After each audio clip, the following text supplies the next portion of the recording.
Hello students, आज की class में हम पढ़ेंगे कुछ इम्पॉर्टेंट आइटम्स जो रिलेटेड होंगे किससे, एनपीओ से, यानी नॉन प्रॉफिट ऑर्गेनाइजेशन से रिलेटेड होंगे और इनका use income and expenditure account prepare करने में होता है और साथ साथ में इसमें से कुछ चीज़ें बैलेंस शीट में भी रिकॉर्ड की जाती हैं।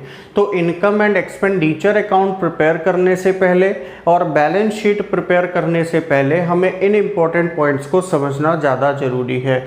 और उसमें सबसे ज़्यादा इम्पोर्टेंट जो हमारा आज का टॉपिक है वो हमारा क्या है, सब्सक्रिप्शन, क्योंकि इसमें कंफ्यूजन होता है और इससे एक क्वेश्चन बोर्ड एग्जाम में भी आता है। ठीक है, सब्सक्रिप्शन कैलकुलेट करने के लिए सब्सक्रिप्शन है और एक और है cost of goods consumed during the year. दो चीज़ें हैं, इनमें से बोर्ड एग्जाम में एक छोटा क्वेश्चन 3 नंबर 4 नंबर में मिल जाता है। तो हमें आज इसको पढ़ना है और बहुत इंपॉर्टेंट है। तो देखते हैं क्या है सब्सक्रिप्शन। कई सारे हैं, जैसे सब्सक्रिप्शन है, लाइफ मेंबरशिप फीस है, डोनेशन है, उसमें specific donation, general donation, endowment fund है, ठीक है, फिर लीगेसी है। इन सारी चीज़ों के बारे में हमें पढ़ना है। ठीक है, फंड बेस्ड अकाउंटिंग है। तो सबसे पहले हम देखते हैं आज सब्सक्रिप्शन हमारा क्या है।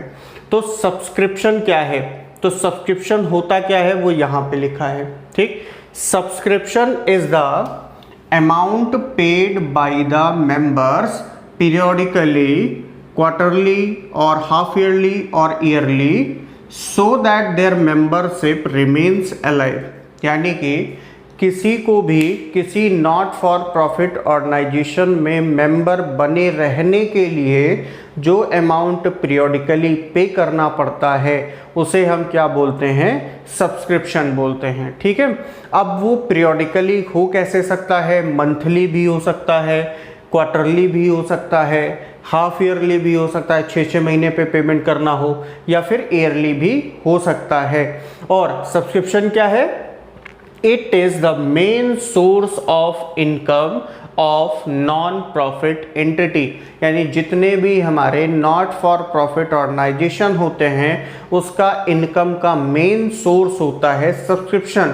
जो लोग उसके मेंबर होते हैं वो अपने मेंबरशिप को कंटिन्यू रखने के लिए जो मंथली, क्वार्टरली, हाफ ईयरली या ईयरली पेमेंट करते हैं एज अ फीस, ठीक है, मेंबरशिप फीस, वो क्या होता है, हमारा सब्सक्रिप्शन होता है। ठीक है, अब इसको लिखा कहाँ पे जाता है, तो रिसीप्ट्स एंड पेमेंट अकाउंट के डेबिट साइड में लिखा जाता है। ठीक है, रिसीप्ट एंड पेमेंट अकाउंट के डेबिट साइड में, क्योंकि डेबिट साइड कौन सा होता है, रिसीप्ट साइड होता है, सब्सक्रिप्शन हमें मेंबर से मिलता है।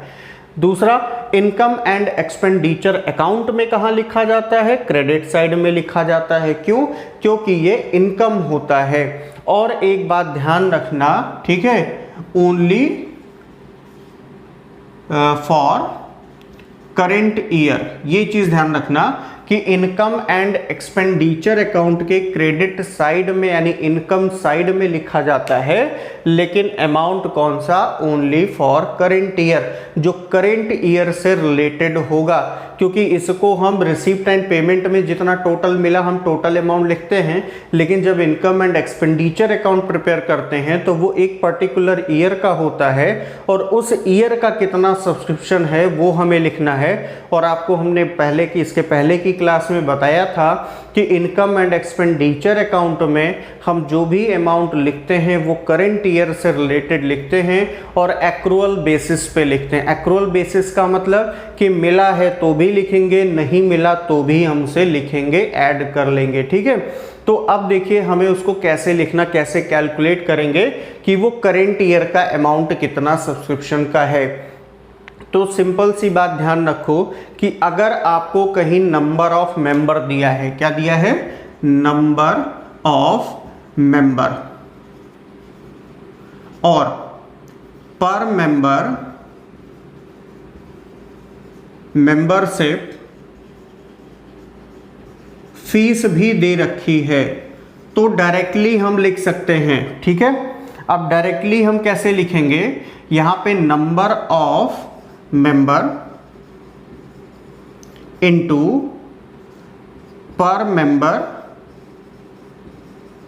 फीस, पर मेंबर जो मेंबर से फीस होगी मल्टीप्लाई करेंगे तो करंट ईयर का सब्सक्रिप्शन का अमाउंट मिल जाएगा, जब आपको इंफॉर्मेशन में ये दोनों दिए गए हों, नंबर ऑफ मेंबर और पर मेंबर से फीस दी हो, तो डायरेक्टली हम फाइंड कर सकते हैं। लेकिन अगर हमको नंबर ऑफ मेंबर और पर मेंबर से फीस नहीं दी है तो हम कैसे कैलकुलेट करेंगे वो देखिए। हमें तब एक टेबल प्रिपेयर करना होगा जो क्या शो करेगा, calculation of amount of subscription for the current year. Current year का जो सब्सक्रिप्शन का अमाउंट है वो पता चलेगा। क्या लिखेंगे इसमें, सबसे पहले subscriptions received during the year. अब ड्यूरिंग द ईयर का मतलब कि जो टोटल अमाउंट हमको सब्सक्रिप्शन का मिला है, अब वो चाहे previous year, current year, next year तीनों का मिला के हो, तो हम तीनों को साथ में लिखेंगे, टोटल अमाउंट जितना हमको रिसीव हुआ है, ठीक है, वो लिखेंगे। इसमें हम ऐड क्या करेंगे, क्योंकि अभी हमने आपको क्या बताया कि करेंट ईयर का पैसा हमें लिखना है, मतलब प्रीवियस ईयर का है और नेक्स्ट ईयर का है तो हम उसे रिकॉर्ड नहीं करेंगे। अब रिकॉर्ड ना करने का मतलब कि पहले मिल चुका है अगर, तो अब हम उसे माइनस कर देंगे। क्यों? क्योंकि हमें प्रीवियस ईयर और नेक्स्ट ईयर के अमाउंट को इनकम एंड एक्सपेंडिचर अकाउंट में शो नहीं करना है।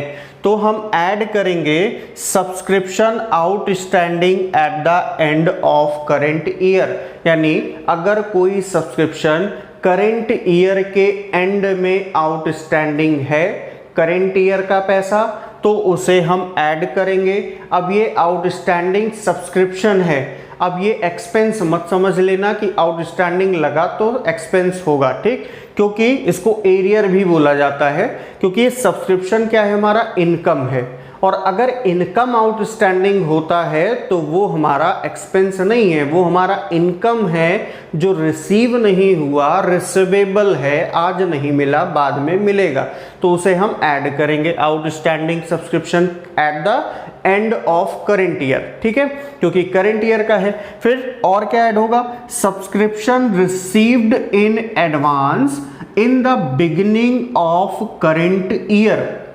अगर कोई सब्सक्रिप्शन हमें एडवांस मिला है beginning of the current year, अब ये beginning of the current year क्या होता है, एंड ऑफ प्रीवियस ईयर, क्योंकि पिछले साल का क्लोजिंग इस साल का ओपनिंग होगा, ठीक है। जैसे अगर आपको 2 साल दे दिए गए हों, ठीक है, जैसे एक आपको दिया गया हो 1 अप्रैल 2017 टू 31 मार्च 2018, तो 1 अप्रैल 2018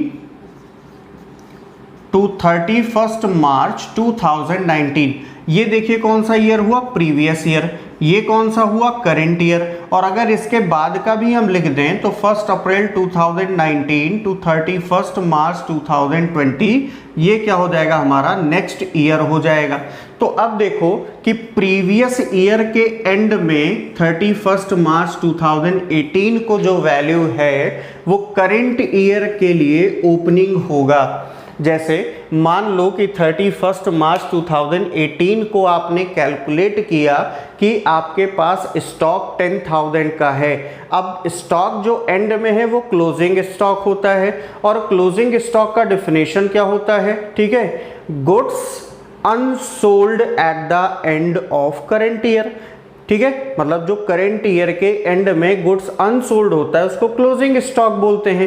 लेकिन जब अगले साल वही चीज लेके जाएंगे, अगर 31 मार्च को सेटर गिराते टाइम आपके पास स्टॉक 10,000 का था, तो अगले दिन 1 अप्रैल को जब आप सेटर ओपन करोगे तो नया साल स्टार्ट हुआ, क्योंकि 31 था कल और आज 1 अप्रैल है, तो वही तो गुड्स रहेगा सेम, उसमें तो कोई चेंज होगा नहीं, तो वही आपका ओपनिंग भी हो जाता है, यानी बिगिनिंग भी बोला जाता है। जो प्रीवियस ईयर का एंड होगा वही करेंट ईयर का ओपनिंग होगा। अब करेंट ईयर का जो एंड होगा वो नेक्स्ट ईयर का क्या होगा, ओपनिंग होगा, ये बात ध्यान रखिएगा। तो क्या ऐड हो जाएगा, subscription outstanding at the end of current year. Current year के एंड में जो सब्सक्रिप्शन आउटस्टैंडिंग है वो जुड़ेगा, और सब्सक्रिप्शन जो एडवांस में मिला था पिछले साल के एंड में यानी प्रीवियस ईयर के एंड में, उसको बोला जाएगा in the beginning of current year add करेंगे। तो भाई करेंट ईयर की चीजें हमने ऐड की। अच्छा, इसको हमने ऐड क्यों किया, क्योंकि ये तो मिला तो पिछले साल था, तो हमने ऐड क्यों किया। अब अगर कोई पैसा आपको एडवांस मिला, जैसे एग्जांपल हम लेते हैं रेंट पे, हमने रेंट पे किया, चल रहा है हमारा मार्च, ठीक, मार्च का हमने रेंट पे किया और साथ में हमने एडवांस भी पेमेंट कर दिया, साथ में हमने 2 महीने का रेंट एडवांस में पे किया, तो वो किससे रिलेटेड हुआ, अगले साल से रिलेटेड हुआ, नेक्स्ट ईयर से रिलेटेड हुआ कि नहीं हुआ। ठीक है, तो अगर किसी ने सब्सक्रिप्शन हमको पिछले साल के एंड में एडवांस दिया था, तो वो किस साल के लिए दिया था, इसी ईयर के लिए, करेंट ईयर के लिए दिया होगा। जैसे मान लो कि आपको रेंट रिसीव हो रहा है, ठीक, अभी चल रहा है जुलाई, अब जुलाई का जब आखिरी दिन, जुलाई का लास्ट डे होगा 31 जुलाई, उस दिन आपको जुलाई का रेंट मिला, साथ में 1 महीने का एडवांस मिल गया, या मान लो 1000 रुपये रेंट था, उसने 2000 रुपये पे कर दिया, तो 1000 रुपये जो एक्स्ट्रा दिया वो किससे रिलेटेड है, अगस्त से रिलेटेड है। किससे रिलेटेड हुआ, अगस्त से रिलेटेड। तो जब सब्सक्रिप्शन हमको प्रीवियस ईयर के एंड में मिला था, तो वो किसके लिए मिला था, प्रीवियस ईयर में मिला था, तो करेंट ईयर के लिए मिला होगा, है ना। जैसे अगर हमको 17-18 में एडवांस मिला, तो वो अगले साल के लिए जाएगा, अगला साल हमारा करेंट ईयर है, तो करेंट ईयर का हुआ ना, तो करेंट ईयर से रिलेटेड है, इसलिए हमने इसको ऐड कर लिया। ठीक है, फिर नेक्स्ट हमको दिया है लेस क्या करना है, अब जो करंट ईयर से रिलेटेड नहीं होगा उसको माइनस करेंगे, तो subscription outstanding in the beginning of current year means end of previous year, यानी पिछले साल के एंड में अगर कोई आउटस्टैंडिंग सब्सक्रिप्शन दिखा और वो पैसा इस साल मिल रहा है, तो वो इस साल का है ही नहीं, वो तो पिछले साल का था, प्रीवियस ईयर का। यानी बिगिनिंग में अगर कोई पैसा आपको आउटस्टैंडिंग दिखे जो मिल चुका हो, जितना मिला होगा उतना हम क्या करेंगे, माइनस कर देंगे। ठीक है, और क्या लेस होगा, subscription received in advance at the end of current year. अब एक बात ये बताओ, ये करेंट ईयर चल रहा है, इसमें अगर आपको किसी ने सब्सक्रिप्शन एडवांस में दे दिया, तो क्या वो इस साल का है, नहीं, वो तो नेक्स्ट ईयर से रिलेटेड हुआ। अगर आज एडवांस मिला तो वो कल का होगा, यानी नेक्स्ट ईयर का होगा। ठीक है, तो नेक्स्ट ईयर का हमें कुछ लिखना ही नहीं, माइनस करना होता है, तो उसे हम क्या करेंगे, लेस। क्यों किया, क्योंकि इनकम एंड एक्सपेंडिचर अकाउंट में सिर्फ और सिर्फ करेंट ईयर से रिलेटेड अमाउंट्स को रिकॉर्ड करना होता है। प्रीवियस ईयर और नेक्स्ट ईयर का अगर कोई अमाउंट मिला है तो उसे माइनस करेंगे। ध्यान दीजिएगा, हमने कहा है प्रीवियस ईयर और नेक्स्ट ईयर का कोई भी अमाउंट अगर मिला है, ध्यान देना, मिला है बोला, जैसे अगर आपको आउटस्टैंडिंग दे दिया हो, आउटस्टैंडिंग इन द बिगिनिंग 1000, और जब ये ड्यूरिंग द ईयर मिला था तो उसमें सिर्फ 800 लिखा है कि प्रीवियस ईयर का मिला है। ठीक है, तो प्रीवियस ईयर में मिला 800 है, आउटस्टैंडिंग 1000, लेकिन माइनस कितना करोगे, 800, क्योंकि मिला कितना, सिर्फ 800, तो वही माइनस होगा जितना हमको मिल चुका होगा। ठीक है, बात क्लियर है। तो ये हमारा हो गया सब्सक्रिप्शन। ठीक है, कि कैसे हमें कैलकुलेट करना है।